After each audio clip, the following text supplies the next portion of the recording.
Hi friends, मैं आकांक्षा शर्मा जी की वित्त आकांक्षा में आपका स्वागत करती हूँ। एमपीपीएससी प्री 2023 में आज हम भारत सरकार अधिनियम पढ़ने वाले हैं। भारत शासन अधिनियम 1935 एमपीपीएससी प्री यूनिट 6 का ये महत्वपूर्ण टॉपिक है। यहाँ से हर बार क्वेश्चन आते हैं। कुछ क्वेश्चन संविधान सभा के भी पढ़ेंगे। 200 प्लस एमसीक्यू है, साथ में डिटेल में भी बहुत अच्छे अच्छे फैक्ट डाले हैं, जिससे आपका ये पूरे जो टॉपिक है कवर हो जाएगा। इसके बाद एक अनुच्छेद का वीडियो लेके आऊँगी, एक करंट का वीडियो लेके आऊँगी और एक अंतर्राष्ट्रीय नियुक्ति को ट्रिक द्वारा करवाऊंगी, क्योंकि कठिन टॉपिक रहते हैं तो वो कठिन मतलब नाम रहते हैं तो याद नहीं होते हैं। पहला क्वेश्चन है, किसने 1935 में सबसे पहले संविधान सभा का सुझाव दिया था? एम.एन. राय ने सबसे पहले संविधान सभा का सुझाव दिया था, याद रखिएगा। ये इनका नाम मनवेंद्र राय था और ये कम्युनिस्ट पार्टी के थे। 1934 में सबसे पहले एम.एन. राय ने एक संविधान सभा का विचार दिया था, जिसकी आधिकारिक और औपचारिक मांग 1935 के अधिनियम में पूरी हुई थी। आपसे पूछे कि जो संविधान सभा की इस मांग को औपचारिक रूप से कब स्वीकार किया था? 1940 के अगस्त प्रस्ताव में। कोई किसी सम्मेलन में कब पास किया? 1940 के अगस्त प्रस्ताव में। और किसी व्यक्ति ने किसने दिया? एम.एन. राय ने। आपसे पूछें कि जो संविधान सभा का गठन हुआ था वो किस योजना के तहत हुआ था? तो इसका गठन 1946 के कैबिनेट मिशन योजना के तहत हुआ था। संविधान सभा ने भारत के संविधान का मसौदा तैयार किया था।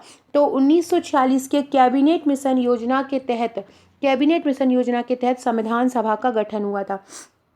एक साल बाद भारतीय राष्ट्रीय कांग्रेस ने संवैधानिक सुधारों पर एक श्वेत पत्र को खारिज किया और एक प्रस्ताव की औपचारिक मांग की, जो भारत सरकार अधिनियम 1935 बना। इसलिए एम.एन. राय पहले व्यक्ति थे जिन्होंने 1935 में संविधान सभा के लिए सुझाव दिया। 2 क्वेश्चन मैंने आपको यहाँ पे करवाए हैं। एम.एन. राय 1935 के अधिनियम में सबसे पहले संविधान सभा का सुझाव दिया एम.एन. राय ने। इसके बाद किस योजना के तहत संविधान सभा का गठन हुआ? कैबिनेट मिशन योजना 1946 के तहत हुआ। अगला क्वेश्चन है, भारत सरकार अधिनियम 1935 के लिए कौन सा सही होगा? पहला, यह एक अखिल भारतीय महासंघ के लिए था, बिल्कुल सही है। पिछली बार एमपीपीएससी इस टाइप का क्वेश्चन एक पूछा भी था। भारत सरकार अधिनियम 1935 के संबंध में क्या सही है? अखिल भारतीय महासंघ के लिए बिल्कुल सही है। ये केंद्र और प्रांत दोनों को स्वायत्तता देता है, ये गलत नहीं है। ये केंद्र को स्वायत्तता देता है, प्रांतों को स्वतंत्रता ऐसे नहीं है। तो ये जो है पूरी तरह से केंद्र में द्वैत शासन लागू करता है, अलग अलग जगहों पे नहीं करता। इसने द्वैत शासन को केंद्र में अपनाने के प्रदान किया, ये सही है। दूसरा गलत है। द्वैत शासन जो है केंद्र में अपनाया जाएगा, जिसमें संघीय विषयों को आरक्षित और स्थानांतरित विषयों में विभाजित किया, ये सही है। तो पहला इसका सही हो जाएगा कि 1935 का अधिनियम अखिल भारतीय महासंघ के लिए, और दूसरा हो जाएगा द्वैत शासन को केंद्र में अपनाने का के लिए प्रदान किया। इसमें क्या हुआ? आरक्षित और हस्तांतरित 2 विषय बांट दिया गए। अब हम ये दोनों फैक्ट सही। अब हम इनके बारे में डिटेल में पढ़ते हैं। फ्रेंड, केवल आप मेरी बात सुनते भी जाएंगे ना, आप देखेंगे नहीं ना, तभी भी आपको फैक्ट जो मैं बोलती जा रही हूँ एकदम कानों को खुला रख के वो सुनते जाओ। डायरेक्ट एग्जाम में आपको यहाँ से क्वेश्चन मिलेंगे। सबसे पहला फैक्ट याद रखो, भारत सरकार का जो अधिनियम है 1935 भारत में जिम्मेदार सरकार की दिशा में एक कदम आगे था, क्योंकि अभी हमारा जो संविधान है 60 से 70% जो पार्ट है भारत सरकार अधिनियम 1935 से ही लिया गया है। भारत सरकार का जो ये अधिनियम था 1935 वाला, इसमें 321 भाग थे और 10 अनुसूचियां थीं। याद रखना, 1935 में कितने भाग थे? 1935 के अधिनियम में 321 भाग थे और अनुसूचियां कितनी थी? 10। 321 भाग थे और 10 अनुसूचियां थीं। भारत सरकार अधिनियम 1935 की विशेषताएं क्या है? इसने एक अखिल भारतीय महासंघ को स्थापना करी। अखिल भारतीय महासंघ 1935 ने प्रदान किया। इसके अलावा इसने केंद्र और राज्यों के बीच शक्तियों को 3 सूची में बांटा: संघ सूची, प्रांत सूची और समवर्ती सूची। ये भी 1935 के ही अधिनियम में बटे हैं। वायसराय को अपशिष्ट शक्तियां दी गई। अपशिष्ट शक्तियां मतलब जो ना केंद्र पे है ना राज्य पे है, वो वायसराय को दे दी गई। प्रांतों में जो द्वि शासन था 1919 के अधिनियम से, वो समाप्त कर दिया गया और प्रांतीय स्वायत्तता की शुरुआत की। अतः ये दूसरा कथन गलत रहेगा, बाकी सब सही रहेंगे। द्वि शासन को केंद्र में अपनाने के लिए प्रदान किया गया। इसमें संघीय विषयों को आरक्षित और स्थानांतरित विषयों में बांटा गया। अभी क्या हुआ था, इसमें 11 प्रांत थे उस समय। तो 11 प्रांतों में से 6 में बंगाल, बॉम्बे, मद्रास, बिहार, असम और संयुक्त प्रांतों में द्विसदनीयता का परिचय दिया। ये हम 1935 के अधिनियम की बात कर रहे हैं कि इसने क्या हुआ, उस समय 11 प्रांत थे, उसमें से 6 प्रांतों में 6 प्रांत कौन कौन से थे, बंगाल, बॉम्बे, मद्रास, बिहार और असम में द्विसदनीयता का परिचय दिया। इसके अलावा इसमें अनुसूचित जाति को, महिलाओं और श्रमिकों जैसे दबे कुचले जो वर्ग थे उनके लिए एक अलग से निर्वाचन मंडल बनाकर सांप्रदायिक प्रतिनिधित्व के सिद्धांत को बढ़ाए। ये क्वेश्चन आपसे पूछ सकते हैं कि किसके तहत, किस अधिनियम के तहत जो एक अलग से निर्वाचक मंडल बनाया गया, तो आपको याद रखना है किसके तहत बनाया गया, 1935 के अधिनियम के तहत बनाया गया। इसने भारत की परिषद को समाप्त कर दिया, इसने मताधिकार को बढ़ाया, मताधिकार को भी बढ़ाया 1935 के अधिनियम में। इसके अलावा भारत परिषद जो थी, भारत परिषद को समाप्त कर दिया, ये भी आपको याद रखना है 1935 के अधिनियम में। इसके बाद यह संघीय लोक सेवा आयोग, प्रांतीय लोक सेवा आयोग और संयुक्त लोक सेवा आयोग की स्थापना के लिए प्रदान किया गया। मतलब इसमें जो संघीय लोक सेवा आयोग हैं और प्रांतीय लोक सेवा आयोग हैं और संयुक्त लोक सेवा आयोग हैं, स्थापना पर बल दिया गया, इसी में ही बने गए। यह एक की स्थापना के लिए, मतलब इनकी स्थापना के लिए प्रदान किया गया। इसमें संघीय लोक सेवा आयोग, प्रांतीय लोक सेवा आयोग की स्थापना पर बल दिया गया और एक न्यायालय की स्थापना भी हुई, संघीय न्यायालय, जो कब बना, 1937 में। याद रखना 1935 के अधिनियम के तहत संघीय न्यायालय की स्थापना हुई, जो कब बना, 1937 में। आपसे पूछेंगे किस अधिनियम के तहत संघीय न्यायालय की स्थापना हुई, 1935 के अधिनियम के तहत। यह बनकर कब तैयार हुआ, 1937 में, इसे याद रखना। अगला है, कौन सा अधिनियम विभिन्न समुदाय और सीटों के आवंटन के लिए महिलाओं के लिए सीटें आरक्षित करता है। अभी मैंने आपको बताया भारत सरकार जो अधिनियम 1935 है वो एक अलग से निर्वाचन मंडल की जो स्थापना का प्रावधान करता है, जिसमें जो दबे हुए लोग हैं, महिलाएं हैं, अनुसूचित जाति के लोग हैं, उनके लिए अलग से व्यवस्था की गई निर्वाचन की। तो ये 1935 के अधिनियम में की गई। अगला क्वेश्चन पढ़ते हैं फ्रेंड्स, ये मेरे एमपीपीएससी प्रीलिम्स 2023-24 का ब्रह्मास्त्र है। 12,000 एमसीक्यू है इसमें, हर यूनिट के 1,000 प्रश्न है, टोटल 10,000 यूनिट वाइज प्रश्न है, साथ में 2,000 करंट अफेयर्स प्रश्न है। ये इन बुकलेट के साथ आपको एक ग्रुप भी दिया गया है, एमपीपीएससी प्री टेस्ट ग्रुप नाम से, उसमें भी हम आपकी तैयारी करा रहे हैं। हर वीडियो का पीडीएफ वहाँ पे दिया जा रहा है, हर महत्वपूर्ण फैक्ट दिया जा रहा है। ये जितने भी क्वेश्चन मैं आपको अभी करवा रही हूँ वीडियो में, ये सभी हमारे टेस्ट से ही लिए गए हैं। इस टेस्ट की सॉफ्ट कॉपी 499 की है और हार्ड कॉपी 1399 की है। इसको आप 2023 के प्रीलिम्स, 2024 के प्रीलिम्स, दोनों में ही आप इसको यूज़ कर सकते हैं। इसमें दोनों ही हमें आपको पढ़ना है, क्योंकि हर यूनिट का सारांश यहाँ पे किया है। लास्ट का जो 4 महीने का करंट रहेगा वो अलग से हम ग्रुप में प्रोवाइड करा देंगे, तो 2024 में प्रीलिम्स में होगा। अभी आप इसे इसको पढ़िए, इसके जितने भी मेन जो टेस्ट हैं वो मैं आपको बता दूंगी, 25 से 30 टेस्ट, आप वही प्रश्न भी पढ़ लेंगे तो आपके प्रीलिम्स को कोई नहीं रोक पाएगा। तो अगर आप ये लेना चाहते हैं तो आप मुझे व्हाट्सअप कर सकते हैं। मेरा व्हाट्सअप नंबर है 6260190944। यहाँ पे आप मुझे व्हाट्सअप कर सकते हैं। अच्छा, अभी हम पढ़ रहे थे कि अभी हमने पढ़ा था कि अलग से निर्वाचन मंडल की कब स्थापना की गई, किस अधिनियम में, तो भारत सरकार अधिनियम में की गई थी। इसके तहत अधिनियम में ऑल इंडिया फेडरेशन की भी स्थापना की। All India federation all India मतलब होता है संघ, फेडरेशन मतलब होता है संघ। तो ऑल इंडिया फेडरेशन की स्थापना भी किस अधिनियम के तहत हुई थी, 1935 के तहत हुई। मतलब ऐसा था कि ऑल इंडिया फेडरेशन का स्थापना होगी, लेकिन ये किसी कारण से शामिल नहीं हो पाई, क्योंकि इसमें रियासतें शामिल नहीं हुई थी। ये जो 1935 का अधिनियम था, इसने केंद्र और प्रांत के बीच शक्तियों का विभाजन किया, जैसा कि अभी हमने पढ़ा है, संघीय सूची, प्रांतीय सूची और समवर्ती सूची। इसके अलावा अपशिष्ट शक्तियां यहाँ पे वायसराय के पास थी। आपसे पूछेंगे 1935 के अधिनियम में अपशिष्ट शक्तियां किसको दे दी गई थी, तो आपको याद रखना है 1935 के अधिनियम में अवशिष्ट जो शक्तियां थी वो वायसराय को दे दी गई थी। प्रांतीय वर्ण व्यवस्था, यहाँ पे ये जो सूचियाँ थीं, ये प्रांतीय वर्ण व्यवस्था को समाप्त करता था और प्रांतीय स्वायत्तता को पेश करता था। यह केंद्र में रंजिश को अपनाने की सुविधा भी देता था। यह 6 प्रांतों में द्विसदनीय, अभी मैंने बताया 6 प्रांतों में ये द्विसदनीयता का परिचय देता है। इसने मताधिकार का विस्तार किया। आपसे पूछेंगे कौन सा अधिनियम मताधिकार को बढ़ाता है, 1935 का अधिनियम। कुल आबादी के ये 10% लोगों को मतदान का अधिकार देता है। कितने? कुल आबादी के 10% लोगों को। इस भारतीय रिजर्व बैंक की जो स्थापना हुई थी वो भी इसी अधिनियम के तहत हुई थी। आरबीआई की स्थापना 1935 में हुई थी। तो इसी 1935 के अधिनियम के तहत आपसे पूछेंगे किस अधिनियम के तहत जो है आरबीआई की स्थापना हुई, रिजर्व बैंक ऑफ इंडिया की स्थापना हुई। तो आपको याद रखना है 1935 के तहत इसकी स्थापना हुई। इसने संघीय लोक सेवा आयोग, प्रांतीय लोक सेवा आयोग और 2 या 2 से अधिक प्रांतों के लिए संयुक्त लोक सेवा आयोग की स्थापना को भी बल दिया। आपसे पूछेंगे कि किस अधिनियम में संयुक्त लोक सेवा आयोग की स्थापना पर बल दिया गया, तो आपको याद रखना है 1935 के अधिनियम। संघीय न्यायालय की स्थापना इसने ही प्रदान की, जिसे 1937 में स्थापित किया गया। अगला क्वेश्चन है 1935 के बिल की संयुक्त संसदीय समिति के अध्यक्ष जिनके कारण 1935 के भारत संसद का अधिनियम का निर्माण हुआ वो कौन थे? भारत सरकार अधिनियम का निर्माण हुआ था लॉर्ड लिनलिथगो के समय। लॉर्ड लिनलिथगो के नेतृत्व वाली संयुक्त जो समिति थी उसके आधार पर यह अधिनियम बना था।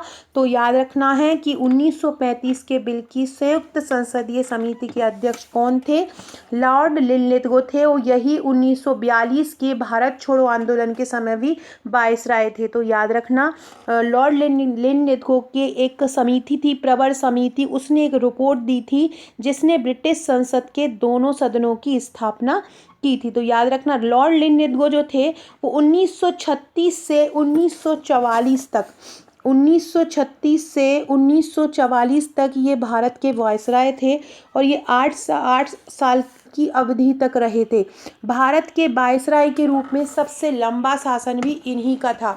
आपसे एक क्वेश्चन पूछेंगे कि जो जितने भी वायसराय रहे हैं उसमें सबसे लंबा शासन किसका था? तो लॉर्ड लिनलिथगो का कार्यकाल जो था वो सबसे ज़्यादा समय था। याद रखना किसका समय किस वायसराय का समय सबसे ज़्यादा था? लॉर्ड लिनलिथगो का समय जो था वो सबसे ज़्यादा था। ये बहुत इंपॉर्टेंट क्वेश्चन है। और इसी अवधि के दौरान 1935 के कुछ भाग जो थे वो कुछ पहले हो गए थे और कुछ 1937 में शामिल हो गए थे। इसके अलावा जो 1935 का अधिनियम था इसमें और भी बहुत सारी चीज़ हुई थी। द्वितीय विश्व युद्ध की शुरुआत हो गई थी, सुभाष चंद्र बोस का इस्तीफा हो गया था, फॉरवर्ड ब्लॉक की नींव डाली थी, जेन्ना का द्विराष्ट्र सिद्धांत आ गया था, अटलांटा चार्टर आ गया था, अगस्त ऑफर 1940 आ गया था, भारतीय राष्ट्रीय सेना की स्थापना हो गई थी, क्रिप्स मिशन आ गया था 1942 का और 1943 का बंगाल अकाल भी इसी समय आया था। बंगाल अकाल किस समय आया था? तो याद रखना किस समय आया था बंगाल अकाल? 1943 में आया था। कब आया था बंगाल अकाल? 1943 में आया था। अगला क्वेश्चन है भारत सरकार अधिनियम 1935 के संदर्भ में असत्य कथन की पहचान कीजिए। पहला है अधिनियम की जो अनुसूची में 7 में 3 सूचियाँ थी। टोटल जो अधिनियम थी उसमें 10 अनुसूची थी। अब बोल रहे हैं जो 7वीं अनुसूची थी उसमें 3 सूचियाँ थी जो केंद्र और प्रांतों के मध्य शक्ति विभाजन को दर्शाती थी। बिल्कुल सही है। एक होती थी केंद्रीय और एक राज्य और एक होती थी समवर्ती। पहला फैक्ट सही है। दूसरा है केंद्र सूची में 59 विषय थे, ये भी सही है। दूसरा था प्रांतीय सूची में 36 विषय थे, ये बिल्कुल गलत है। प्रांत सूची में 36 विषय नहीं थे बल्कि 53 विषय थे। प्रांत सूची में कितने विषय थे? प्रांतीय सूची में 54 विषय थे और जो समवर्ती सूची थी ना, समवर्ती सूची में 36 विषय थे। समवर्ती सूची में 36 विषय थे और प्रांतीय सूची में 53 विषय थे और केंद्र सूची में 59 विषय थे। याद रखना केंद्र में 59 विषय, प्रांत में 53 विषय और जो समवर्ती सूची है उसमें 36 विषय। ये तो हो रही 1935 की बात। कमेंट करके बताएंगे, सभी लोग कमेंट कीजिएगा जिनको भी मेरे वीडियोस पसंद आते हैं, कमेंट करके बताइएगा कि वर्तमान में केंद्र सूची में कितने विषय हैं, राज्य सूची में कितने विषय हैं और समवर्ती सूची में कितने विषय हैं। केंद्र सूची वो होती है जो केंद्र के कार्य जिसमें रहते हैं, राज्य वो होती है जिसमें राज्यों के कार्य होते हैं और समवर्ती सूची वो होती है जिसमें दोनों के कार्य होते हैं। अब कितने कितने कार्यों को दिया गया है ये आप लोग मुझे बताएंगे। केंद्र सूची में कितने विषय हैं, राज्य सूची में कितने विषय हैं और समवर्ती सूची में वर्तमान में कितने विषय हैं। ये तो बात हो गई है 1935 के अधिनियम की। केंद्र में 59, राज्य में 53 और समवर्ती में 36। अपशिष्ट शक्तियाँ यहाँ गवर्नर जनरल पे है और वहाँ पे अभी वर्तमान में केंद्र सरकार के पास ही होती हैं। तो ये आप मुझे कमेंट करके बताएंगे वर्तमान में केंद्र, राज्य और समवर्ती सूची में कितने विषय दिए गए हैं।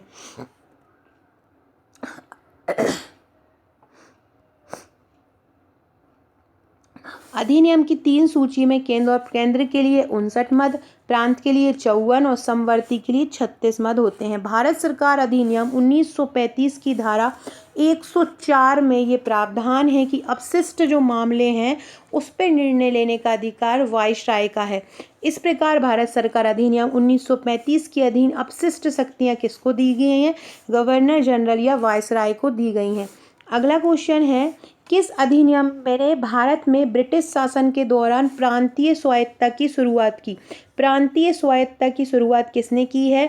भारत सरकार अधिनियम 1935 ने। भारत सरकार अधिनियम 1935 ने ही प्रांतीय स्वायत्तता की शुरुआत की है। किसने? भारत सरकार अधिनियम 1935 में। और अगस्त 1935 में इसको शाही स्वीकृति मिली थी। कब मिली थी? अगस्त 1935 में। अधिनियम की लंबाई के कारण अधिनियम भारत सरकार अधिनियम 1935 द्वारा 2 अलग अलग अधिनियमों में पीछे हट गया था।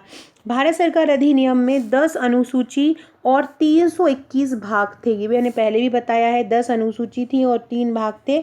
और इसके बाद एक और बना दिया था बर्मा सरकार अधिनियम। तो बर्मा सरकार जो अधिनियम था उसमें 6 अनुसूची और 159 खंड थे। तो ये सब फैक्ट याद रखिएगा। इसके अलावा 1935 के कुछ प्रावधान प्रांतीय स्वायत्तता की स्थापना की, बिल्कुल सही है। द्वैध शासन को समाप्त कर केंद्र में लाया, ये भी सही है। संसद में द्विसदनीय विधानमंडल की शुरुआत की, ये भी सही है। आरबीआई की स्थापना की 1935 के अधिनियम। 1937 में संघीय न्यायालय आया। पहली बार भारत में प्रत्यक्ष चुनाव की जो शुरुआत हुई है वो भी 1935 के अधिनियम में हुई है, याद रखना। पहली बार प्रत्यक्ष चुनाव की शुरुआत किस अधिनियम में हुई? पहली बार प्रत्यक्ष चुनाव की जो शुरुआत हुई है वो 1935 के अधिनियम में हुई। ये क्वेश्चन पूछ सकते हैं कि पहली बार प्रत्यक्ष डायरेक्ट जो चुनाव हैं किस अधिनियम के तहत हुए? 1935 के अधिनियम के तहत। फ्रेंड, डिस्क्रिप्शन बॉक्स में आपको मेरे व्हाट्सअप, टेलीग्राम का लिंक मिल जाएगा, इंस्टा का लिंक मिल जाएगा।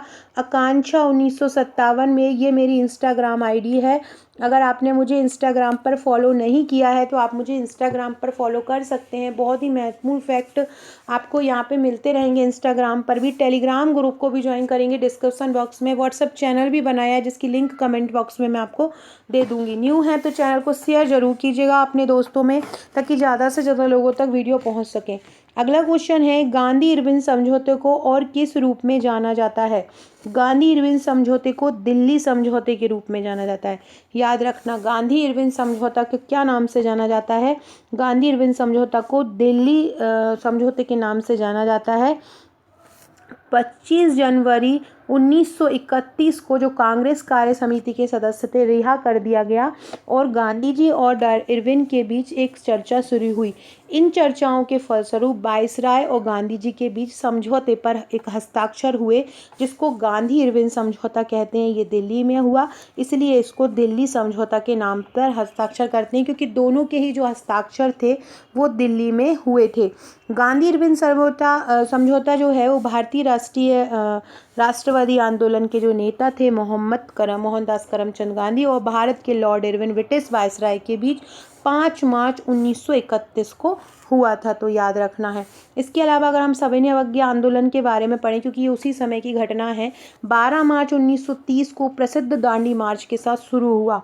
कितने अनुयायी इसमें आए थे? दांडी मार्च में 78 अनुयायी आए थे साबरमती आश्रम से गुजरात समुद्र तट के पास और ये दांडी तक लगभग 375 किलोमीटर चले। दूरी भी याद रखना कि दांडी मार्च में अनुयायी कितने थे? 78 थे। 375 किलोमीटर चले। ये मार्च में चले थे 12 मार्च 1930 से और 6 अप्रैल 1930 को इन्होंने नमक कानून तोड़ा। हजारों लोगों ने इनका अनुसरण किया।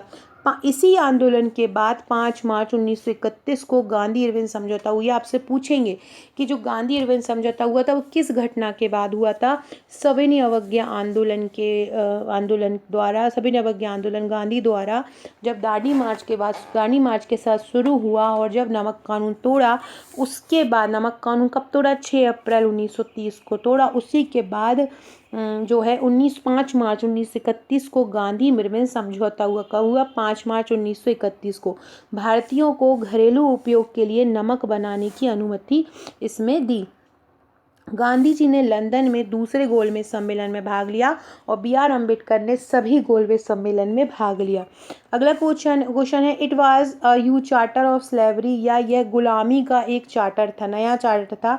भारत सरकार अधिनियम के बारे में यह कथन किसने कहा? बहुत ही ज़्यादा इंपॉर्टेंट है कि भारत सरकार अधिनियम को गुलामी का चार्टर किसने कहा? तो भारत सरकार अधिनियम को गुलामी का चार्टर बोला था जवाहरलाल नेहरू ने। किसने बोला था?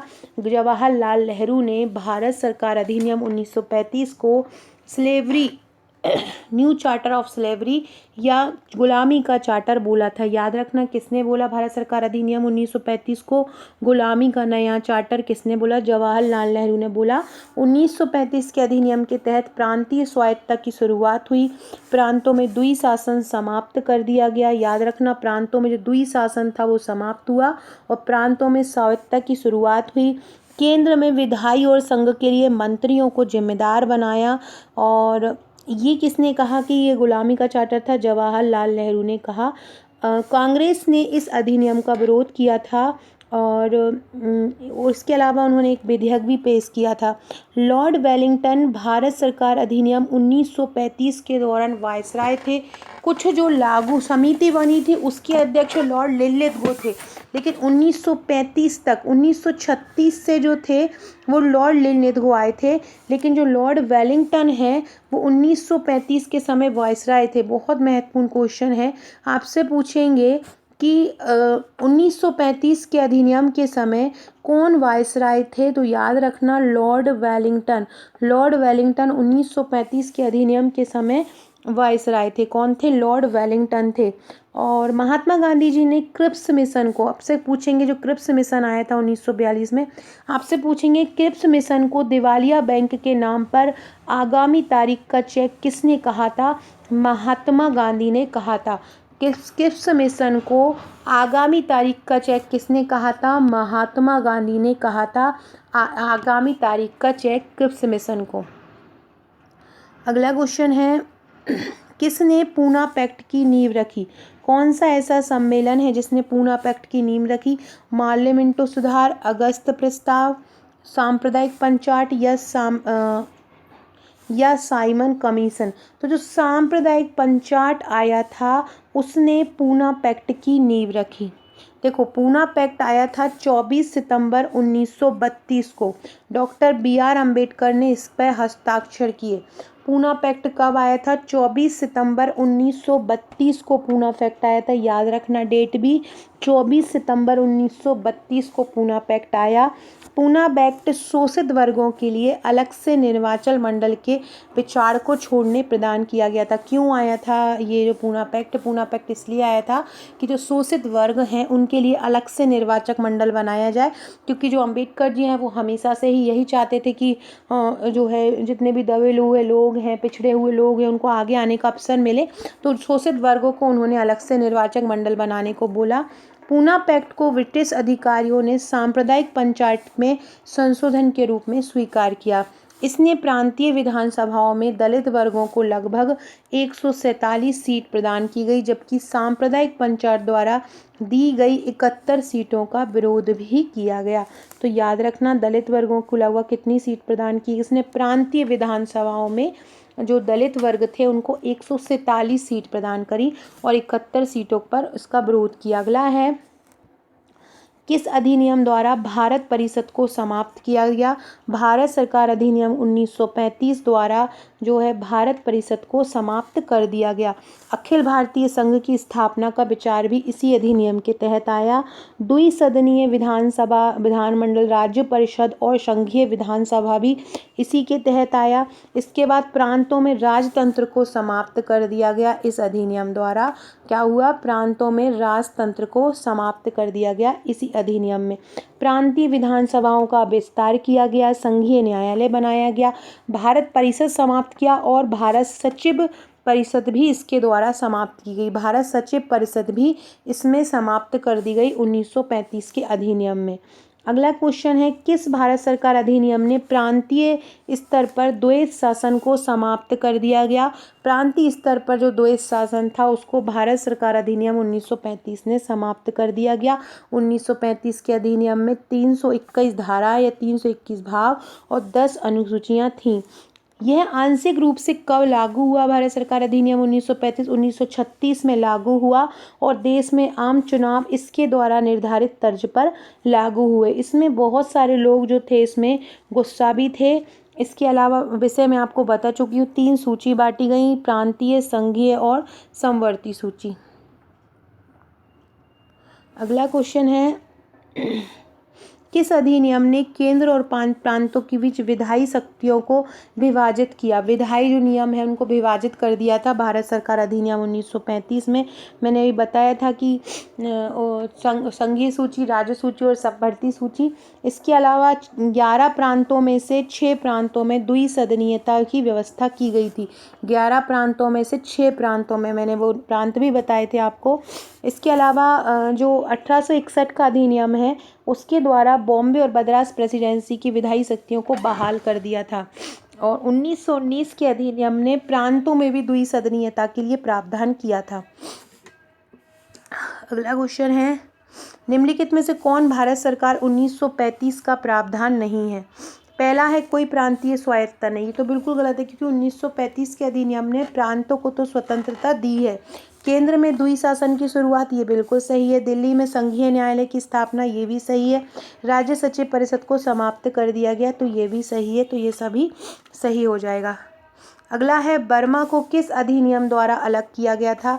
बर्मा को 1935 के अधिनियम द्वारा अलग किया गया था। बर्मा को किस अधिनियम द्वारा अलग किया गया था? 1935 के अधिनियम द्वारा। 1930 में साइमन कमीशन ने बर्मा को भारत से तत्काल अलग करने की मांग की थी। किसने? 1930 में जो साइमन कमीशन आया था, जिसके दौरान ही लाठीचार्ज में लाला लाजपत राय की मृत्यु हो गई थी। साइमन कमीशन वापस जाओ ऐसे नारे लगे थे। उसी साइमन कमीशन ने ये बोला कि बर्मा को भारत से अलग किया जाए, लेकिन बर्मा के भीतर जो ब्रिटिश, भारतीय और बर्मी बलों के बीच ऐसा जो काम था, उस लोग थे जो वहाँ पे, वो इस तरह से करने के लिए सहमत नहीं थे। इसलिए बर्मा सरकार अधिनियम 1935 ने पुष्टि की कि अलगाव 1937 में होगा और भारत के एक प्रांत के रूप में शासित देश के 51 वर्ष जो हैं वो समाप्त हो जाएंगे। तो बर्मा को किस अधिनियम के द्वारा अलग किया गया? भारत सरकार अधिनियम के द्वारा अलग कर दिया गया था।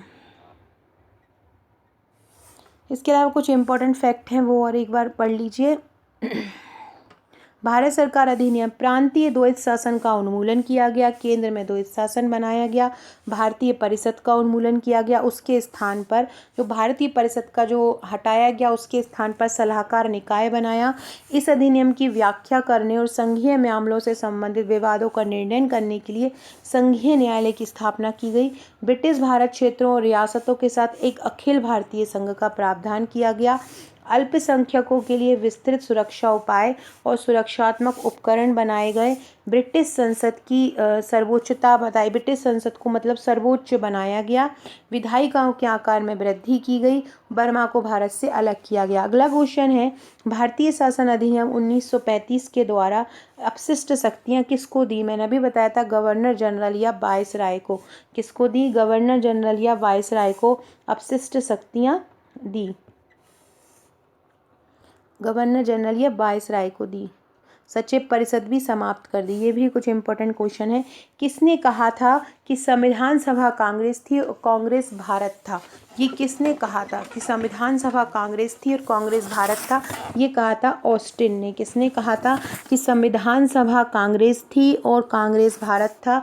ये ऑस्टिन ने बोला था। ऑस्टिन ने बोला संविधान सभा कांग्रेस और कांग्रेस भारत थी। फ्रेंड, जो नेक्स्ट वीडियो लेके आने वाली हूँ अनुच्छेद का 201 अनुच्छेद में उसमें करवाऊंगी। वहाँ से भी आपके 203 4 प्रश्न बनना ही बनना है। हर बारी वहाँ से प्रश्न बनते हैं। इसके अलावा एक करंट अफेयर्स का कुछ वीडियो लेके आऊँगी और अंतर्राष्ट्रीय नियुक्ति जो हुई हैं वो टेक द्वारा करवा दूंगी, क्योंकि वो इम्पोर्टेंट वीडियो रहता है और हाँ हर बार आता है और कठिन नाम होते हैं तो याद नहीं होता है। आपको बस इतना करना है, कमेंट करना है, लाइक करना है और शेयर करना है। किसने कहा था संविधान सभा कांग्रेस थी और कांग्रेस भारत? ऑस्टिन ने कहा था कि ये पद्म पुरस्कार थे। ग्रेनविले ऑस्टिन नाम था। इनकी पुस्तक थी द इंडियन कॉन्स्टिट्यूशन। उसी में उन्होंने कहा था कि संविधान सभा कांग्रेस थी और कांग्रेस भारत था। ये संविधान सभा में संघ संविधान समिति सहित कुल 8 समितियों का गठन किया गया था। ये भी याद रखो, नाम याद रखना। संविधान सभा में कितनी समितियों का गठन किया गया? तो संविधान सभा में 8 समितियों का गठन किया गया। संघ संविधान समिति के अध्यक्ष थे पंडित जवाहरलाल नेहरू थे और उनकी अन्य समितियां और उनके अध्यक्ष। टोटल याद रखना संविधान सभा में 8 समितियां बनी थी। नियम समिति के अध्यक्ष थे डॉक्टर राजेंद्र प्रसाद। संचालन समिति के अध्यक्ष थे डॉक्टर राजेंद्र प्रसाद। एक रियासत समिति बनी थी देशी रियासतों में वार्तालाप के लिए। इसके अध्यक्ष भी थे डॉक्टर राजेंद्र प्रसाद। नियम समिति, संचालन समिति और रियासत समिति, इन तीनों के अध्यक्ष कौन थे? डॉक्टर राजेंद्र प्रसाद थे। नियम, संचालन और रियासतें। प्रारूप समिति के अध्यक्ष कौन है? डॉक्टर भीमराव अंबेडकर। सलाहकार समिति के अध्यक्ष कौन थे? सरदार वल्लभ भाई पटेल थे। और इसकी भी 2 उप समितियाँ थीं। एक मूल अधिकार उप समिति थी और एक अल्पसंख्यक उप समिति थी। मूल अधिकार उप समिति के थे JV कृपलानी और अल्पसंख्यक समिति के थे SC मुखर्जी। संघ शक्ति समिति के कौन थे? संघ शक्ति समिति के थे जवाहरलाल नेहरू। संघ संविधान समिति के कौन थे? जवाहरलाल नेहरू। और प्रांतीय संविधान समिति के थे सरदार वल्लभ भाई पटेल। मूल अधिकार समिति के कौन थे? JV कृपलानी थे। और अल्पसंख्यक उप समिति के कौन थे? SC मुखर्जी। अल्पसंख्यक समिति के थे SC मुखर्जी। अल्पसंख्यक समिति के कौन थे? SC मुखर्जी अल्पसंख्यक उप समिति के थे। इसके अलावा अंतरिम सरकार बनी थी। अंतरिम सरकार में भी ये मंत्री बने थे, तो ये आपको पूछ सकते हैं।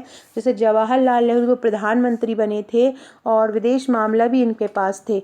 इसके अलावा गृह मंत्री कौन थे अंतरिम सरकार में? सरदार पटेल थे और यही स्वतंत्र भारत में बने थे। रक्षा मंत्री बलदेव सिंह बने थे और यही स्वतंत्र भारत में बने थे।